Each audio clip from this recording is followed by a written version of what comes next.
Welcome back to the Gardening with Joy and Holly radio show. Thank you so much for allowing us to be part of your day.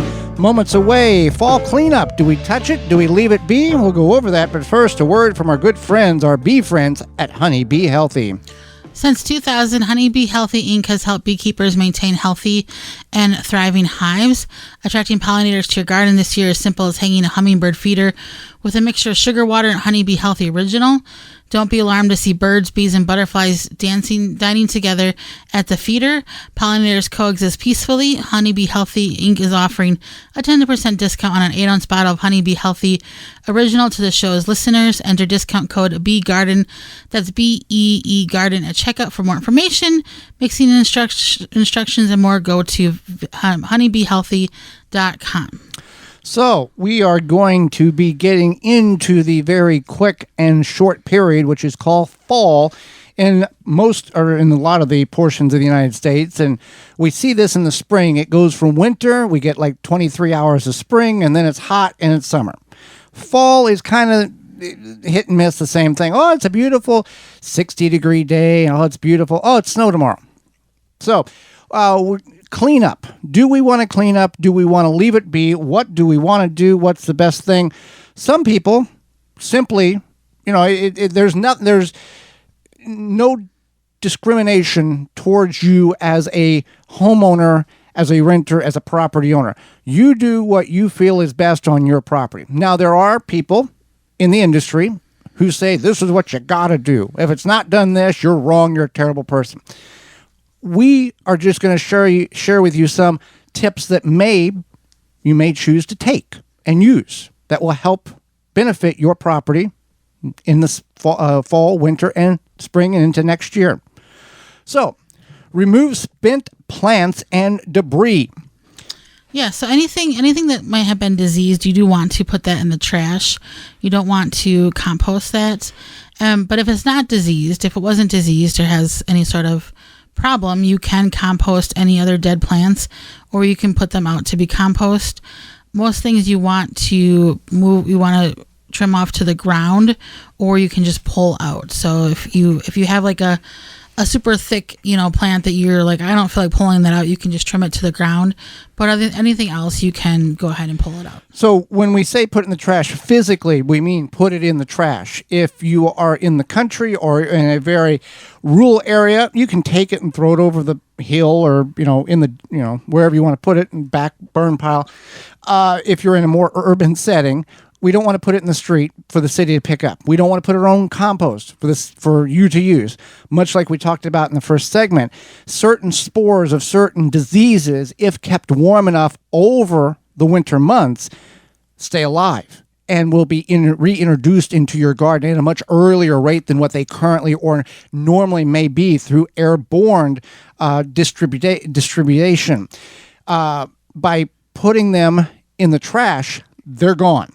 If you do not get all of, let's say, late blight on tomatoes, if you don't get every little scraggle of leaf or tomato that has been infected out of your yard, out of your garden, it's not detrimental to the health of your garden. Those spores cannot survive that cold, harsh winter that many of us experience. But if it was to be introduced into your compost and you're composting correctly, then that those spores, that disease, has a way of staying alive throughout the winter months. Correct. So you want to get your compost cooking. So if you don't have to necessarily get it cooking if you're doing like a cold compost, but a lot of this plant debris or weeds or grass clippings, as long as they're not been sprayed, you can go ahead and get that into your compost, and it's going to do its thing over winter. Now, if you are doing a hot compost, that would be the balance you want to figure out. But either way, it's a good time to add all of this to your compost. Another tip or idea is to, plan out a new garden bed. And we kind of talked about this in the last segment. But you can kind of get an idea. And if you want a few extra grass clippings for your compost, you can clean grass clippings. You can mow the area where you might think about having the garden bed, and it could give you a good visual. Or you could even just lay out some compost there to get the soil prepped. Right. If you're going to establish a new grow bed, in ground, you can go ahead and right now distribute over the area in which you want to have a in-ground bed. 2 layers of compost or 2 layers of cardboard and about 2 inches or 3 inches of compost on top of that, and let that start breaking down and smothering out the grass. So the tillage of that area will be much easier next spring than what we did 15 years ago. Was we went in the backyard and started digging the grass over, which was not the most enjoyable thing. Now, if the grass and the roots are all decayed and dying or dead, it makes the flipping of the soil much easier. You can do the same thing if you're going to put a raised bed in that area. Go ahead and put some compost down. If you don't have the compost at this time of year, or you don't want to go purchase it, which may be at a reduced rate in bulk because they're wanting to get rid of it, or even in bag, you can put the cardboard down and lay some debris on top of it, logs, wood, rocks, in order to begin to get that grass to smother out underneath it. So you have the limited opportunity for those weeds or thistles or difficult grasses to grow up inside of the raised bed and cause havoc on your vegetation. Yep.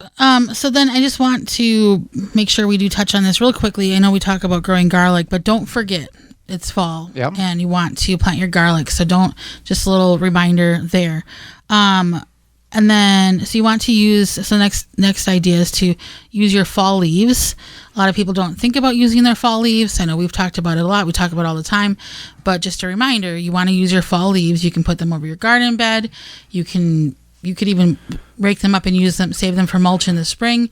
But no matter what you do, you want to make sure you use those fall leaves. It's like money from the trees. Yeah, the trees have a very expansive root system. It doesn't go down, dozens of feet like some people may depict it. It's in the just top couple of inches or feet of the ground, but it's pulling out a lot of nutrients. And it's got to pull a lot of nutrients out of the ground in order to create these leaves in the spring. It's a phenomenal piece of nature in which you can have this brown stick in the winter, and in the spring and in the summer, it flourishes out of, making leaves. And it is a way to cool your house and shade your lawn. And then in the fall, it gives those leaves back with the nutrients in which it's pulled from the soil. So you can put that back into your garden, your flower beds, or mulch it and put it into your yard.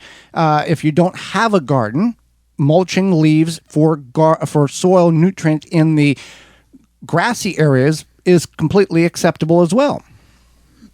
That's a good idea as well. So then you want to consider crop rotation. Maybe you want to move some crops around. If you have a very small garden, you probably can't move them super far around, but it is something that you can note from this year for next year and keep that in mind. Crop rotation, what does that mean? Well, if you've got tomatoes in a bed, let's just go raised bed because that's an easier description here. You got a 4-foot by 12-foot raised bed. You had tomatoes in it this year. Do you want to put tomatoes in it next year? You don't, not necessarily. Now, we have planted tomatoes in the same bed 2 years in a row. We do not expand beyond that time frame because the soil can get depleted. Now, we refurbish the soil with new compost. Now, if you're in a situation where, years ago, Holly, it was like you never plant the same thing in the same spot ever. If you do, you're a horrible gardener. Now they've come and it makes more sense now whenever it's explained in the manner I'm about to explain it. If you got that 4-foot by 12-foot bed and you have 20 tomatoes in it, and you've had a great crop this year, and you plant them again in that bed next year, and it's pretty decent crop. If you go in that bed the third year and put 2 or 3 or 4 inches of compost, new compost, on top of the old compost and replant again, there's a pretty good chance you're going to have a phenomenal crop of tomatoes again. It's the issue comes whenever you have a bed in, for example, of tomatoes, and you get a problem, a disease that then gets in the soil. That's whenever a maggot or a slug issue, something of that magnitude, where they have now, or a tomato hornworm, they are in the soil itself.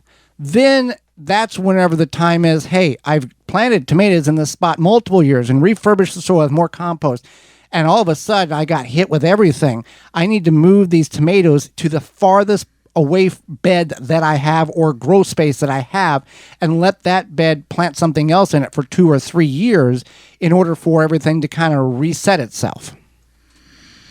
Yeah. You want to keep that in mind, the crop rotation and all of that. So another thing I want to mention was removing and maintaining your garden supports. So this is important. A lot of people don't always think about this, whether it be a trellis system that they built, tomato cages that they bought, even just something like a Florida weave where you have a bunch of twine to support the tomatoes and you're using like T-posts to support that. You want to make sure that you are looking at the if it's breaking down, especially tomato cages, they do break down over time, and maybe you can get creative to kind of repair them or find another use for them.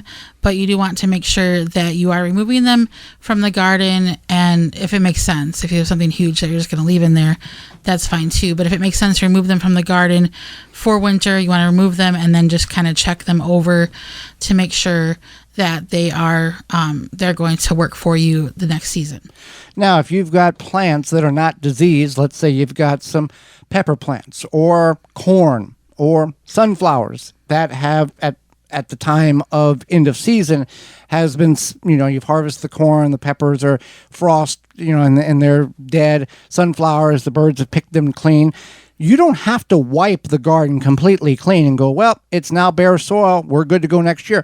You can add the leaves like we talked about earlier. You can also leave some of this vegetation. Though it's dead, you can still leave it in the garden for good insects, bad insects, to allow them to have a place in order to live over the winter. When you wipe everything clean, you're telling nature, hey, we'll restart in the spring. Maybe things will be good. When you leave certain things, the leaves, when we brought leaves in our garden, we would mound 2 or 3 foot tall mounds, windrows, if you want to call it, or, little rows of leaves.